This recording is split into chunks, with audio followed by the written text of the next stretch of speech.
ang simbahang Katoliko. Dahil puno daw ito ng mga makasalanang miyembro. Lalo na yung mga pare, may mga paring ng molestia daw, may mga paring may sikretong karelasyon.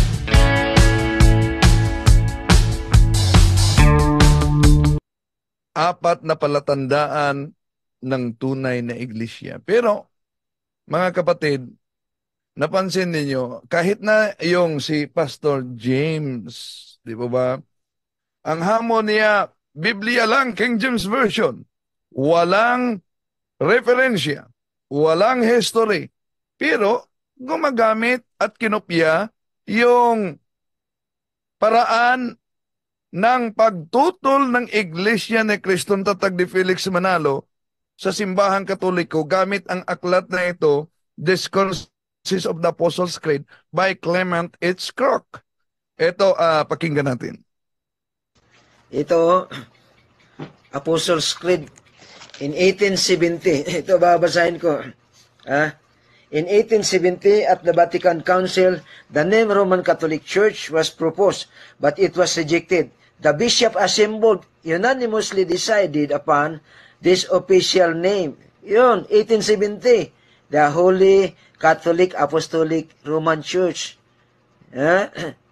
Yun. Kailan? 1870. 1870. Pagkatapos, ang yayabang nyo, magsabi na 33 AD, tatag kami ni Kristo, kayo, hindi kayo tatag ni Kristo, tatag kayo ng tao. O ngayon, sinong tatag ng tao? Katoliko. Kaya sabi ko, kung mapatunayan ko na sulpot kayo, yun nga. Yun, mga kapatid. Kung mapatunayan daw niya na sulpot tayo, batay sa kanyang binasa, Discourses of the Apostles' Creed, page 191, bakit naman nakasulat ito ng English? Dapat Cebuano si Pastor, para maunawaan. Pero dito, pilit talaga, napakalinaw naman ang nakasulat, pilit talagang binaluktot nila. Kung maalala ninyo, kahit na sa debate nila ni Father Darwin, sa debate namin ni Ministro Ocampo, sa debate namin ni Ramil Parbaden, at sa iba pang mga ministro, kahit na sila si Ventilasyon, ito ang ginagamit nila, Discourses of the Apostles' Creed, para patunayan ng simbahang Katoliko'y tatag daw ng tao. Di ata arita sa termino mismo na Iglesia Katolika Apostolika Romana. Ano sa mga itugang itibuok Apostles' Creed in 1870? Kailan? At the Vatican Council, the name Roman Catholic Church was proposed, but it was rejected. The bishops assembled unanimously decided upon this official name, the Holy Catholic Apostolic.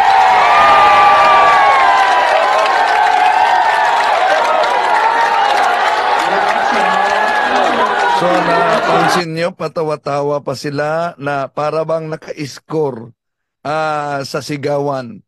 Pero, kung pag-aralan natin mabuti mga kapatid, naman lino naman ang nakasulat sa binasa nila para maunawaan niyo. Halimbawa, kailan ba nagsimula ang pagkatao sa isang bata? Noon bang pinangalanan siya? Noon bang narehestro, opisyal ang kanyang pangalan? Hindi. Tao na siya. Kahit di ba narehestro, opisyal ang kanyang pangalan. Sa Discourses of the Apostles' Creed na ginagamit nila mga mahal na kapatid, ito ang kanilang binasa. In 1870 at the Vatican Council, the name Roman Catholic Church was proposed, but it was rejected. The bishops assembled unanimously decided upon this official name, the Holy Catholic Apostolic Roman Church, as descriptive of Christ Church. Kung napansin ninyo yung kay James, pinutol yata niya ang as descriptive of Christ Church. So una mga kapatid, napakaliwanag po na ang Iglesia Apostolica Katolika Romana ay descriptive name lamang sa iglesyang itinayo ng ating Panginoon Jesucristo. Ibig po sabihin mga kapatid, nakatangian sa tunay na iglesyang itinatag ng ating Panginoong Jesucristo. Hindi po yan personal name. Oh. Ngayon, yung binanggit, halimbawa, ni San Pablo sa Roma Kapitulo 16:16 na Iglesia ni Cristo. Hindi ba yon ang Iglesia Apostolica Katolika Romana? Dahil sa 1870, pinangalanan opisyal. Well, mas mabuti na ang mga ministro ni Felix Manalo din ang ating sasagutin diyan. Kung ang Iglesia Apostolica Katolika Romana ba, hindi ba ito ang tunay na Iglesia ni Cristo? Pakinggan natin.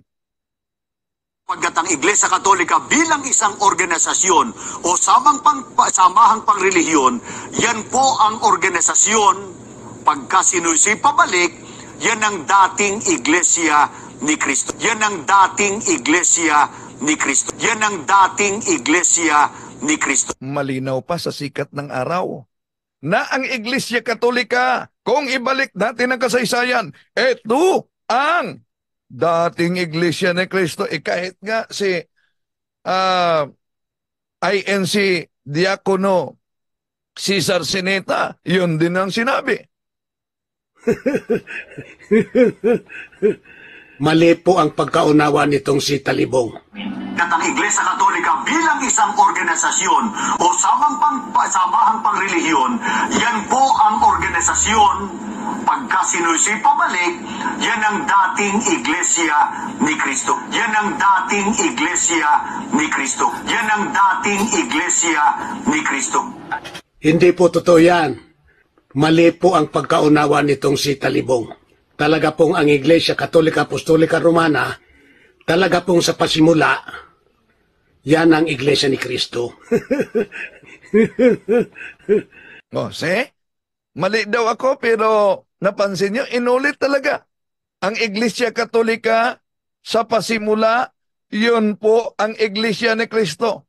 Kaya, mga kapatid, halimbawa pag may magtanong sa inyo, ang Iglesia Apostolica Katolika Romana ba? Ito ba ang Iglesia ni Cristo? Anong sagot ninyo? Yes.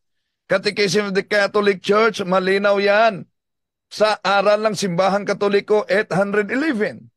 This is the sole Church of Christ, which in the creed we profess to be one holy, Catholic, and apostolic. These four characteristics inseparably linked with each other indicate essential features of the church and her mission. The church does not possess them of herself. It is Christ who, through the Holy Spirit, makes His church one holy, Catholic, and apostolic. And it is He who calls her to realize each of these qualities. So, kung tanungin tayo, ang one holy Catholic ba ay ang Iglesia ni Cristo? Malinaw yan sa Catechism of Catholic Church, mga kapatid. 811. Tayo ang tunay na Iglesia ni Cristo. Pero alam niyo naman, bakit idiniklara sa Konselyo 1870, one holy Catholic? Hindi pa yan. Pag nabasa letra por letra, tunay na. Dahil matagal nang nagbabala ang ating Panginoon Jesucristo, San Mateo 24:24-25, na sa kanyang pangalan, lilitaw ang mga bulaang mga ngaral na magdala sa kanyang pangalan. Kaya bagamat man mga kapatid, na ideklara ng mga obispo sa Konsilyo Vaticano noong 1870, yung mga palatandaan ng tunay na iglesia, hindi po nawala ang pagiging tunay na Iglesia ni Cristo. Kahit nga mga ministro ni Felix Manalo, pinatunayan na sa pasimula, ang Iglesia Katolika ay siyang Iglesia ni Cristo. Tumbok may hula pa? Bakit may deklarasyon? May hula na dapat lagyan ng palatandaan ang daan na ating dinadaanan upang hindi tayo maligaw sa naturang daan.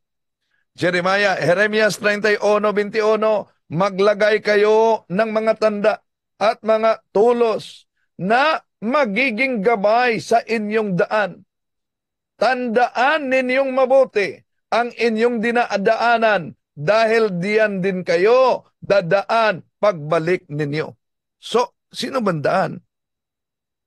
Malinaw ang sinabi ng ating Panginoon Jesucristo, I am the way, siya ang daan, at siya ang ulo ng iglesia. Colosas Kapitulo 1, versikulo 18, mga kapatid. So ngayon, tatalakayin natin itong 4 na palatandaan para malaman natin, mga mahal na kapatid, ang tunay na iglesyang tatag ng ating Panginoon Jesucristo at hindi lang tatag ng mga tao. Dahil sa ating modernong panahon ngayon, alam niyo naman, libo-libong mga nagsusulputang sekta na itinatag lamang ng mga tao at nakarehistro sa Securities and Exchange Commission. At nag-aangkinan na sila daw ay tunay na iglesia dahil sila'y mabasa sa Biblia. Non sequitur, it does not follow. Bakit? Iglesia ni Cristo, Roma 16:16, mabasa. Ibig mo sabihin, yung Iglesia ni Cristo 1914, Punta Santa Ana, Manila, tunay na? Church of Christ sa English yan. Ibig mo sabihin, yung Church of Christ ni Alexander Campbell, tunay na? So, mga mahal na kapatid, paano po natin malaman na dahil libo-libo na mga sikta ngayon na nagsusulputan na tatag lamang ng tao sa ating panahon, paano natin malaman ang iglesyang tatag ng ating Panginoon Jesucristo? Malaman ba natin sa pamamagitan ng pangalan ng naturang iglesia na mabasa word for word, letra for letra sa Biblia, yun po ba ang basihan para sa tunay na iglesia? Ganon ba? Tulad sa sinabi ko, Iglesia ni Cristo, isa rehistrasyon nga nila sa Securities and Exchange Commission, nakasulat sa Artikulos de Incorporación para Paul 4, Cuelos Fundadores de esta Asociación son Felix Manalo. That the founders of this organization are, marami sila. Pero alam niyo ba, sila na nag-aangkin na tunay dahil mabasa sa Biblia, letra por letra, kadalasan sa kanilang katanungan, mga kapatid, meron ba kayong mabasa sa Biblia? Isang talata lang. One Holy Catholic Iglesia Apostolica Katolika Romana? Meron o wala? Yon ang kanilang katanungan. Ngayon, pag ginamit natin yung Confraternity Version, ang siguro, ay pirated the Bible. Invented, printed. Pero ilabas natin sa susunod na pagtalakay natin ang dokumento, kaugnay diyan, mga kapatid. No? Pag may mabasa, peke daw. Maghanap naman doon sa di mabasa. Ano nga ba talaga, kuya? So, ngayon, tatalakayin natin, mga kapatid, dahil ito'y palaging ginagamit nila, aklat na the Discourses of the Apostles' Creed, para tutulan nila na ang simbahang Katoliko ay tatag ng ating Panginoon Jesucristo. At yung claim nila na mabasa sila letra por letra, word for word sa Biblia, alam nyo, napakahina na argumento. Dahil lahat ng mga nagsusulputang sikta ngayon ay pawang nag-aangkin na mabasa sila sa Biblia, pero hindi ibig sabihin na sila'y tatag ng ating Panginoon Jesucristo na. Kaya napakababaw. Very illogical, mga kapatid. Dahil alam naman natin na yung mga sikta na nag-aangkin ng mabasa sa Biblia ay sumulpot lamang sa tabi-tabi. Gamit ang Biblia, iba-iba ang kanilang tagapagtatag, iba-iba ang kanilang pangalan, iba-iba ang kanilang doktrina dahil sila ay produkto sa maling interpretasyon sa Biblia. Ngunit tandaan natin, ang Biblia ay produkto sa tunay na iglesia. Kaya hindi pangalan na makikita, mabasa sa Biblia letra por letra, ang batayan, ang basihan mga kapatid, para malaman natin ang tunay iglesyang tatag ng ating Panginoon Jesucristo. Ngayon, kung hindi pangalan, iano? Mga mahal na kapatid, para malaman natin ang tunay na iglesia na tatag ng ating Panginoon Jesucristo, tingnan natin yung biblical na batayan sa palatandaan o katangian ng tunay na iglesyang tatag ng ating Panginoon Jesucristo. Ano yung mga palatandaan na yon? May 4 na palatandaan para malaman natin ang tunay na iglesyang tinatag ng ating Panginoon Jesucristo.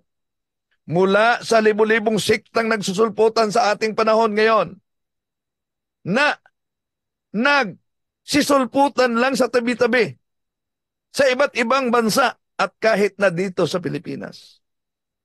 So, ano yung mga 4 na palatandaan?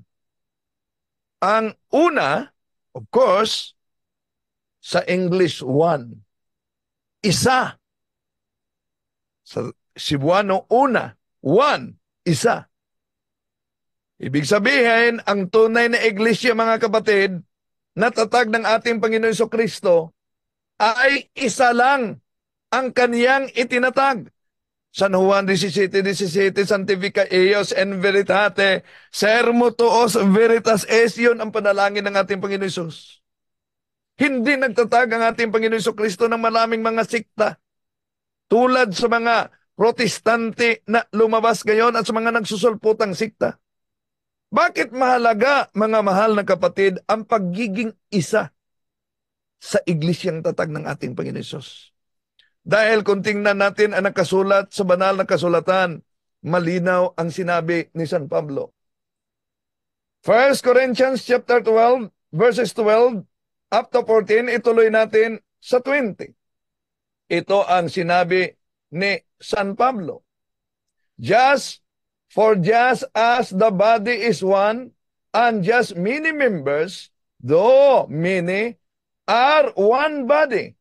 So it is with Christ, for by one Spirit we were all baptized into one body, Jews or Greeks, slaves or free, and all were made to drink of one Spirit. For the body does not consist of one member, but of many, as it is. There are many parts, yet one body. So, malinaw, mga mahal na kapatid, ang pahayag sa Biblia na maraming mga membro ikumpara sa nag-iisang katawan. At ang iisang katawan na tinutukoy nito, walang iba, kundi ang iglesia. Yon ang mabasa natin sa Efeso Kapitulo 5:23. For the husband is the head of the wife, as Christ is the head of the church, his body, of which he is the Savior. So, malinaw ang pahayag ni San Pablo, mga kapatid, at dagdag pa niya sa Colossians chapter 1 verse 18. Ito ang mabasa natin. And he is the head of the body. That is the church. He is the beginning, the firstborn from the dead, so that he should be supreme in every way. So, napansin niyo ba, si Kristo ang ulo sa iglesia? Pero ikumpara natin sa iba't ibang sikta, mga kapatid, tinanggap nila si Kristo na ulo ng iglesia. Ngunit ang tunay na iglesia, abay tinalikuran nila. So ano ang resulta? Pag ulo lang, walang katawan, parang manananggal na yan. So, kung ang katawan ay tinutukoy na iglesia, at kung ang katawan na iglesia ay ito'y iisa lang. So therefore, mga kapatid, iisa lang ang dapat na, iisa lang ang iglesia natatag ng ating Panginoon Kristo. Hindi ito hati-hati sa iba't ibang mga libo-libong siktang nagsusulputan ngayon. Ngayon, paano makikita itong nag-iisang tunay na iglesyang tatag ng ating Panginoon Kristo? Takot sila sa history. Bakit?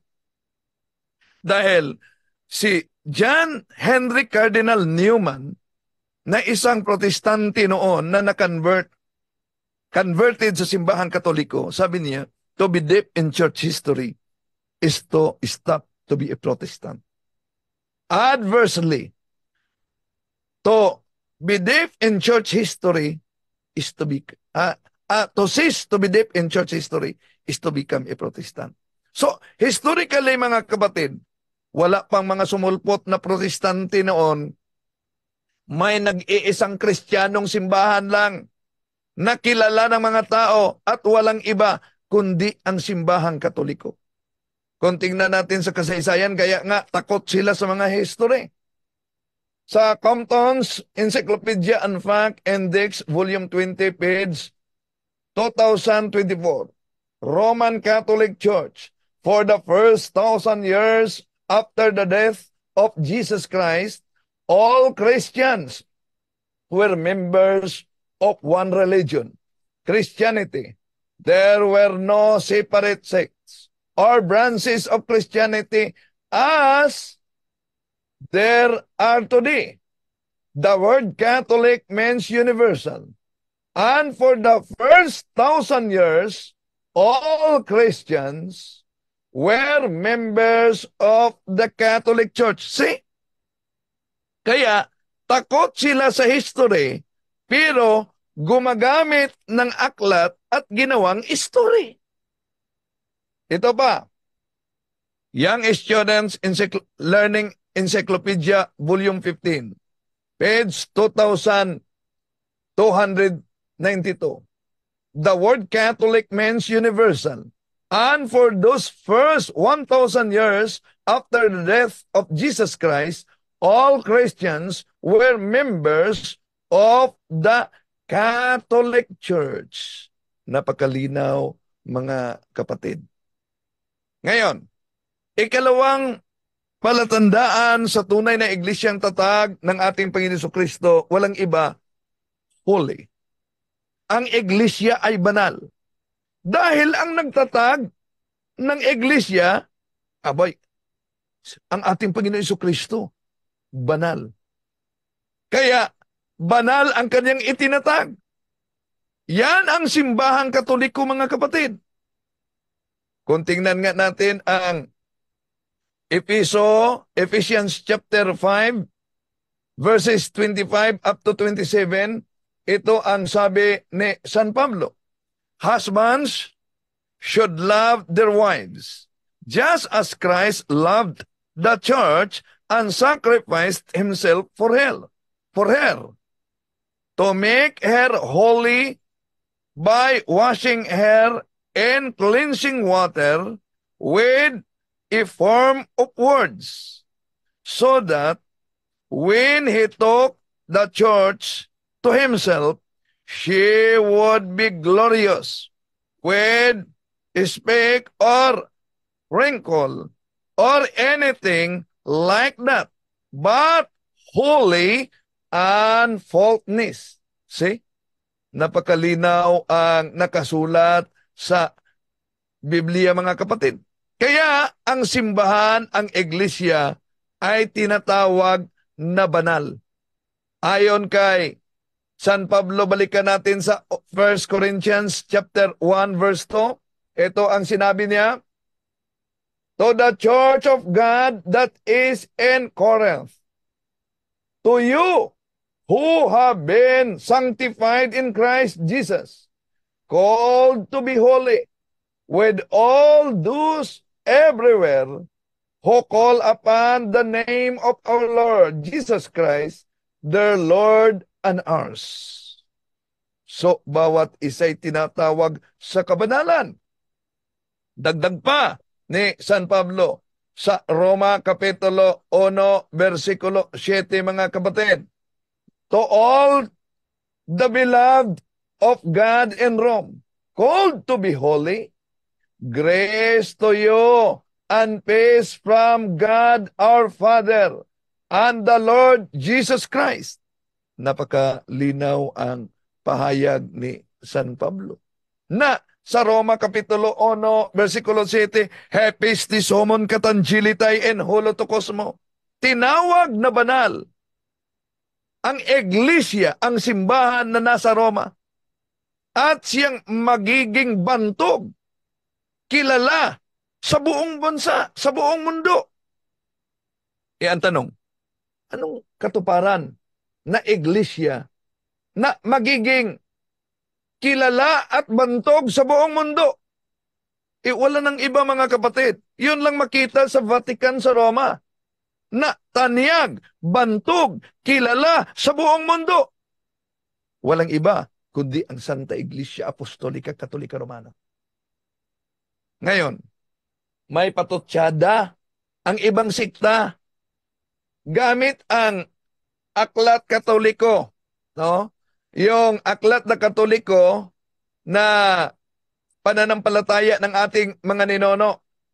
Dahil sabi ng ibang sikta sa kanilang patutsada, hindi daw pwedeng maging holy o tawaging banal ang simbahang Katoliko. Dahil puno daw ito ng mga makasalanang miyembro. Lalo na yung mga pare, may mga paring ng molestia daw, may mga paring may sikretong karelasyon, may mga pare daw na bakla, may mga santo papa na makasalanan, at gagamitin pa nila itong aklat na ang pamagat pananampalataya ng ating mga ninono ni James Cardinal Gibbons.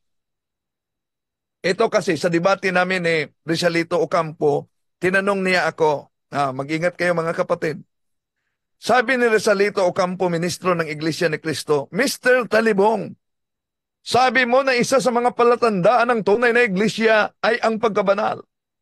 Kung mabasa ko sa aklat ng ang may akda ay kardinal, nabulok na ang moralidad sa sinumang nagsasabing Katoliko.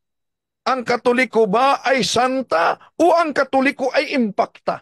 Mag-ingat kayo. At ito ang kaniyang ginagamit, mga kapatid. Nalulungkot kaming ipagtapat na ang kabulukan sa moral ay malimit na nasusumpungan sa sinapupunan ng mga nagsasabing sila'y Katoliko. Di natin maipipikit ang ating mga mata sa harap ng katotohanan. Marami sa kanila ang di nabubuhay ayon sa pinag-uutos ng kanilang iglesia, kundi bagkos nagiging sanhi pa ng kalungkot-lungkot na iskandalo. Ngunit sa aban niya ay nagiging daan ng mga ito. Tinatanggap ko rin naman ang mga kasalanan ng mga Katoliko'y lalong karimarimarim sa mata ng Diyos kaysa mga kasalanan ng mga nahiwalay nilang mga kapatid, sapagkat maraming grasya ang sinasayang nila. Yun lang, binasa nila. At magsisigawa na, bulok na ang moralidad. Di niyo ba napansin? Napakalinaw ang nakasulat na nagiging makasalanan hindi dahil sila'y Katoliko, dahil sila'y hindi sumusunod sa aral ng simbahang Katoliko. Yun ang nakasulat. Pero kung ating babasahin yung pauna nito na talagang iniwasan nila, ito ang mabasa natin. Ang pagkabanal ay isa ring tanda ng tunay na iglesia, sapagkat sa dasal na sumasampalataya ay sinasabi natin ang ganito, sumasampalataya ako sa Santa Iglesia Katolika. See? Kaya mag-ingat, mga kapatid sa chap-chap na paggamit sa mga aklat Katoliko, dahil chap-chap din ang unawa ninyo. At tandaan natin, sino mang nagkasala na membro ng simbahang Katoliko, nagkasala hindi dahil mga Katoliko, kundi dahil hindi sumusunod sa aral ng simbahang Katoliko. Pero ang kasaysayan nagpatunay na dami ng mga makasalanan na sumusunod sa aral ng simbahang Katoliko, at ito'y naghatid sa kanila patungong daan sa kabanalan. Hindi sukatan, mga mahal na kapatid, na kung merong mga miyembro na makasalanan, merong mga kaanib na marumi. Hindi rin sukatan kung merong miyembro na malinis at banal para ikaw ay tunay na iglesia na. Hindi po yan makasira, mga kapatid, yung karumihan, yung kasalanan sa pagiging tunay na iglesia. Hindi po validate, hindi po maka-nullify ang pagiging makasalanan sa mga kaanib, sa mga nagiging kaanib sa simbahan katoliko sa pagiging tunay na iglesia. Bakit? Una, tandaan ninyo, ang tinutukoy nating banal ay yung kinaanibang iglesia, yung kinaanibang simbahan. Ang mga taong umanib, pwedeng maligaw ang landas. Pwedeng magiging masama. Pero ang inaniban nilang iglesia, mananatiling banal. Halimbawa, sa 12 apostoles na pinili ng ating Panginoong Hesus, San Juan Kapitulo 6, versikulo 70. Ang isa dito, mga kapatid, ay naging masama. Si Judas Iscariote nagiging traidor sa ating Panginoong Hesus. At dahil si Judas ba ay nagkasala, ibig po ba sabihin yung buong iglesia na ay nawala na sa kabanalan? Yung buong bang mga apostoles ay nawala na sa kabanalan? Kung tingnan natin, nung hinuli nga ang ating Panginoon Jesucristo, lahat ng mga apostoles nagtatakbuhan, iniwan ang ating Panginoong Hesus. Nagkasala sila. Pero balikan natin si Judas. Mabigat ang kasalanan ni Judas dahil nagtraidor siya sa ating Panginoon Hesus. Pero kahit pa merong traidor sa isa sa 12 na mga apostol na si Judas. Alam niyo ba sa Biblia, ang mga apostoles tinawag pa rin na banal na mga apostoles.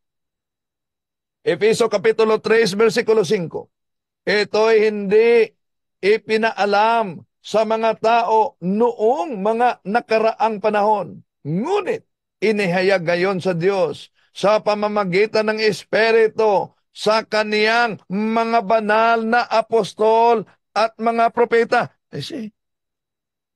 Kahit ba ang mga apostolis noon, iniwan nila ang ating Panginoon Jesucristo, ngunit, nanatiling banal sila. Ngayon, kung ikumpara natin, mga mahal na kapatid, yung mga ibang sekta, wala po silang ganitong katangian. Wala silang ganitong palatandaan sa pagiging tunay na iglesia. Yun ang pagiging banal. Bakit? Dahil tao ang nagtatag sa kanila. At ang tao, mga kapatid, yung iba, dating miyembro ng simbahang katoliko na katuparan sa unang Juan 2:18-19. Si Martin Luther nga, ama ng protestante, isang Augustinian monk, at iba-iba pang mga tagapagtatag. Si King Henry VIII, defensor katoliko yon. Nakatanggap yon ng titulo Defensor Fidei. Si Gregorio Aglipay, sa Pilipinista, paring katoliko yon. Ang dami. No? Pero, sila'y umalis mula sa ating banal na simbahan. Kaya wala sa kanila, mga kapatid, yung katangian sa kabanalan. Bagkus nagtayo sila ng kanilang sariling iglesia. So logically, mga mahal na kapatid, ang kanilang itinayong iglesia ay hindi banal dahil tao lang ang nagtatag sa kanila. Pero ang simbahang katoliko, ang kasaysayan, lahat na kasaysayan, kahit na mga anti-Catholic, ministro yon sa Iglesia ni Manalo, na kung pag-aralan natin pabalik ang simbahang katoliko, ito siya ang unang iglesia ni Kristo. Ngayon, punta tayo sa pangatlong palatandaan ng tunay na iglesia. Walang iba, Catholic. At yung ibang mga born again din mga kapatid, ang sabi nila, Catholic, ang daming lasinggero, therefore alcoholic. Yan umano ang mga kapatid. Well, napansin nyo ba itong iba't ibang sikta? Kadalasan ang kanilang tuligsa mula sa papa, mga obispo, mga pari, doktrina at mga kaanib. Di nyo narinig na may mga nagtuligsa sa founder mismo ng simbahang Katoliko. Bakit? Dahil kung kanilang aatakehin, tutuligsain ang nagtatag sa simbahang Katoliko, mapilitan sila sa pag-research gamit ang mga history kung sino talaga ang nagtatag nito kung hindi ang ating Panginoon Jesucristo. So balikan natin. Ang tunay na iglesia na tatag ng ating Panginoon Jesucristo ay pangbuong mundo. Ito'y pangkalahatan na iglesia, mga kapatid. Throughout all na siyang binanggit diyan sa Biblia. Sa Acts chapter 9 verse 31, the church throughout all Judea, Galilee, and Samaria was at peace. It was being built up and walked in the fear of the Lord, and with the consolation of the Holy Spirit, it grew in numbers. See? Napakalinaw mga kapatid. Ano yan sa Grego? Sa Grego, ito ang mabasa natin, I mean, on Ecclesia Catholis, tis Judaias kay Galalias kay Samarias, ekon erenin oiko domine, kay prono mine. So, nandito at mapansin niyo, Ecclesia Catholis.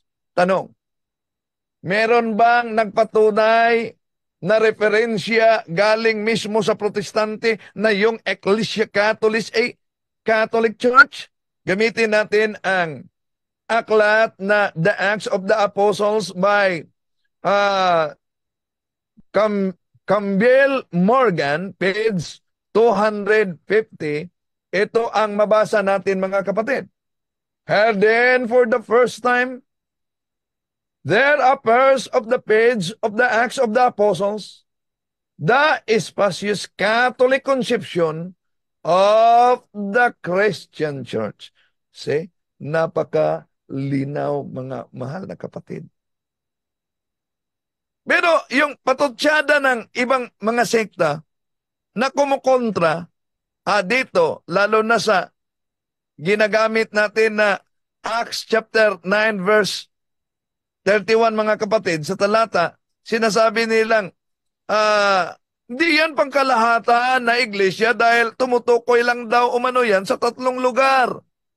Judea, Galilea, at Samaria. Kaya sabi nila, obvious naman, 3 lugar. Pero malinaw naman, diyan makita ang Ecclesia Catholis na tinutukoy diyan mga kapatid. So ang kanilang rason ay napakababaw mga kapatid. Niliteral nila. So, dahil niliteral nila na 3 lugar lang, yung church throughout all ay hindi daw umano yun magiging Catholic Church. Mali. Kung tingnan nga natin balikan natin sa Roma Kapitulo 1, versikulo 7 hanggang 8. To all the beloved of God in Rome, called to be holy, grace to you and peace from God our Father and the Lord Jesus Christ. First, I give thanks to my God through Jesus Christ for all of you, because your faith is heralded throughout the world. Say, Hepistis humon katangelitai and holotokosmo. Malinaw dito. sa Roma Kapitulo 1, versikulo 7-8, tinutukoy lang dito mga kapatid, ang iglesia na nasa Roma. Pero ipinahayag dito ang pagiging bantog, pagiging kilala sa iglesia na nasa Roma sa buong mundo. Tanong, saan ito natupad? Natupad ba ito sa mga nagsusulputang sikta sa ating panahon? Hindi. Hindi ba ang nasa Roma, Vatican, yon ang upuan ng Catholic Church na siyang bantog, na siyang kilala sa buong mundo? Hindi lang yan. Kung tingnan natin ang pahayag sa ating Panginoon Jesucristo, Mark chapter 11, verse 17. He told them, the scriptures declare, my temple will be called a place of prayer for all nations. But you have turned it into a den of thieves. So ang ating Panginoon Jesucristo mismo ang nagpahayag niyan. Take note, ang punto sa context na ito sa Biblia mga kapatid, my temple will be called a place of prayer for all nations. Ito po future tense na sinabi ng ating Panginoon Jesucristo. At ito ay tinutukoy sa simbahang Katoliko dahil napaka-obvious mga kapatid.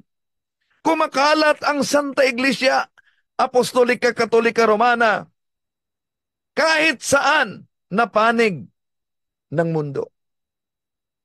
Ang iglesyang tatag ng ating Panginoong Jesucristo ay pangkalahatan, panglahat at pangbuong mundo mga mahal na kapatid.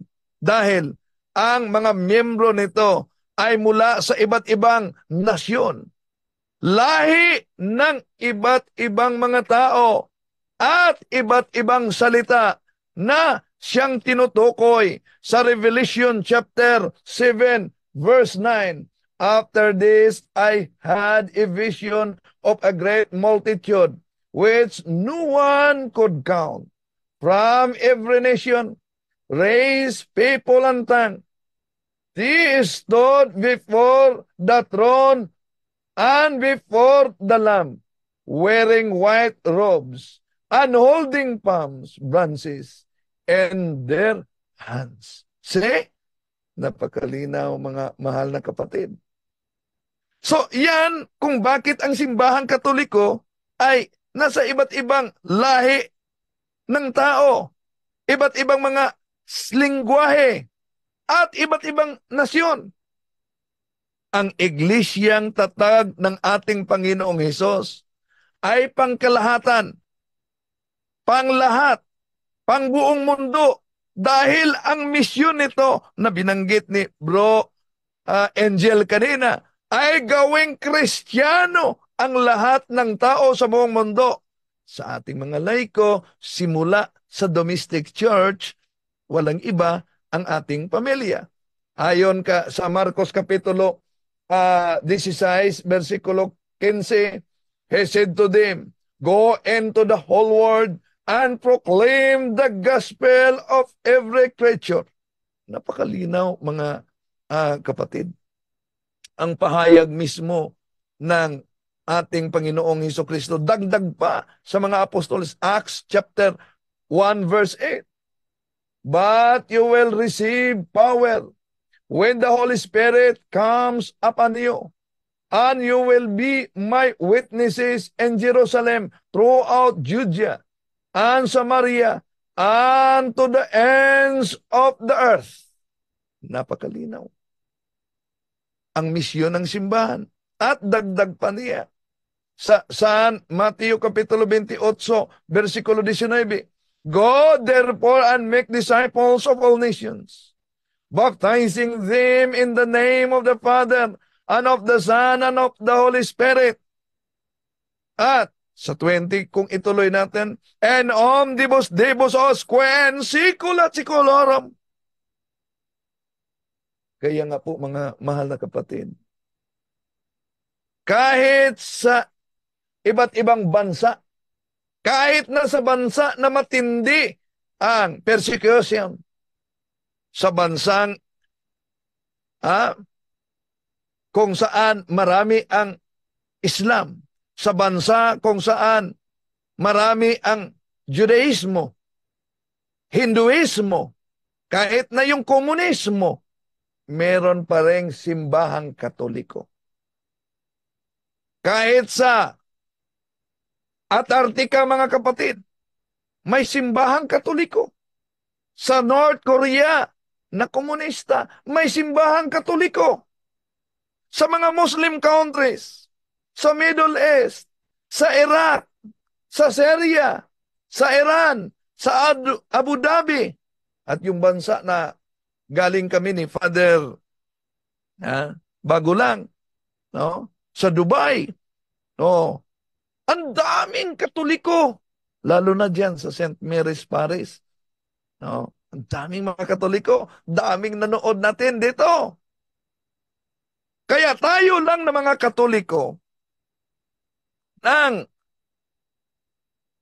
natupad sa atin yung pahayag sa Biblia na kumakalat sa buong mundo.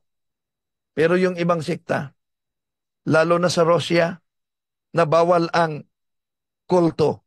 Nakapasok ba yung mga kulto na yan? Kaya, mga kapatid, pagdasal natin sila. Na tulad sa ibang mga kapatid na nagsubaybay natin ngayon, nabuksan ang kanilang isipan sa galaw ng banal na espiritu at sila yumakap sa simbahang Katoliko. Pang-apat na tayo, ang pagiging apostolic church. Ang simbahan na itinatag ng ating Panginoon Jesucristo ay apostolic ito, mga kapatid. Dahil tinatag ito ng ating Panginoon Jesucristo sa pundasyon ng kaniyang mga apostolis. Kung tingnan natin ang mabasa sa Revelation chapter 21 verse 14, ito ang ating mabasa. The wall of the city had 12 courses of stones as its foundation, on which were inscribed the 12 names of the 12 apostles of the Lamb. See? Napakalinaw, mga kapatid, na grabe ang foundation ng simbahan. Episo Kapitulo 2, versikulo 19 hanggang 20, ito ang mabasa natin, mahal na kapatid. So then, you are no longer strangers and sojourners, but you are fellow citizens with the holy ones and members of the household of God, built upon the foundation of the apostles and prophets, with Christ Jesus Himself as the capstone. So napagkalinaw, mahal na kapatid, na ang household, yung simbahan ng Diyos na sinasabi dito, ay tumutukoy sa iglesia, tumutukoy sa simbahan. At itong sambayanan ng Diyos, walang iba, ang Iglesia Katolika, ay itinatag ng ating Panginoon Jesucristo sa pundasyon ng kanyang mga apostoles. Paano nangyari iyon? Una sa lahat, nagtatag ang ating Panginoon Jesucristo ng simbahan. San Mateo Kapitulo 16, versikulo 18-19, et higo di kukiato is Petros, et soperham Petra medipicabo iglesiam yam, et pultain perinon, previlabot adversus iam, and so I tell you, Peter, upon this rock, I will build my church. So, napansin natin, mga kapatid, na kausap ng ating Panginoon Jesucristo si San Pedro nung itinatag niya ang kanyang simbahan. Ibig sabihin, sa apostol na si San Pedro, pinagkatiwala niya at ibinigay niya yung mga sose. Yung mga sose, hindi yan literal na sose tulad ng sose ng Carne Norte, kundi tumutuko yan sa otoridad para pamunuan ang iglesyang itinatag ng ating Panginoon Jesucristo? Siyempre naman, alam nating lahat mga kapatid na ang posisyon na ito ay temporaryo lamang. Temporaryo lamang itong hawakan dahil mortal ang naghawak nito tulad ni San Pedro. Kaya dahil mortal, hindi immortal, kaya dapat na may papalit sa kanya matapos ang kanyang pamumuno. Yung authority na yan ay mapasa sa taong magiging humalili o kapalit sa kanya. Sa Biblia, bagamat hindi na binanggit mga kapatid kung sinong taong pumalit sa kanya, nasa history yan, recorded yan. Di ba? Pero, traditionally, yun talaga ang gawin ng mga apostoles. No? Tingnan muna natin ang Marcos Kapitulo 13, versikulo 34. It is like a man traveling abroad. He leaves home and places his servants in charge, each with his work and orders, and gave keeper to be on the watch. Yun ang iglesyang itinatag ng ating Panginoon Jesucristo. Nang siya'y umakyat doon sa langit, nag-iwan siya ng una si San Pedro. At ayon sa Acts chapter 1 verse 20, Peter continued, "This was predicted in the book of Psalms, where it says, 'Let his home become desolate, with no one living in it.' And again, 'Let his possession be given to someone else.'" Sinong nagsabi diyan? Si San Pedro. Kaya, nung namatay na si Apostol Judas, si Matias ang pumalit kay Judas. Ayon sa Acts chapter 1 verses 21, ituloy 23 at 26 mga kapatid. So kaya, ang paglagay ng tao sa nabakanting posisyon ay paniniwala at bahagi ito ng tradisyon ng mga apostolis noon. Kaya matiyak natin mga kapatid na itong mga unang apostolis, merong mga successors at nagpatuloy hanggang ngayon. Ito yung mga obispo natin. Kaya kung ang pag-uusapan natin mga kapatid, ang history na konektado sa otoridad ng simbahang Katoliko, pabalik sa kasaysayan ng mga apostolis noon, walang iba kundi ang simbahang Katoliko. Di yan makita sa mga sikta, mga kapatid, na sumulpot sa bagong panahon lang. Walang ibang sikta mga kapatid na may kasaysayan pabalik sa mga apostolis. Kaya nga tanungin niyo sila sa taong 400, taong 300, taong 200, sinong ituro ninyong mga kasama? Wala. So tanging ang Catholic Church lamang ang may legit, merong genuine apostolic origin mga kapatid. Mula sa mga apostolis, sa kasaysayan nito, kahit nasa ating mga kaparian, sa mga obispo, sa Santo Papa. Kung tingnan natin sa Webster's Dictionary, page 544, Peter, masculine proper name, Simon Peter, fisherman of Galilee, one of the 12 apostles, and the first pope of the Roman Catholic. So, ibig sabihin mga kapatid, halimbawa, ang obispo ng Roma na si Pope Francis ngayon, ika-266 na successor mula pa ni San Pedro. Ang patriarka sa Constantinople Orthodox, mga kapatid, ang kasaysayan nila, successor ni San Andres. Ang patriarka sa Alexandria, yon ay Coptic Catholic Church. Ang kasaysayan nila, successor ni St. Mark. Ang obispo o patriarka ng Armenia, yung tinatawag na Armenian Catholic Church, historically, ang successor nila ay si San Bartolome.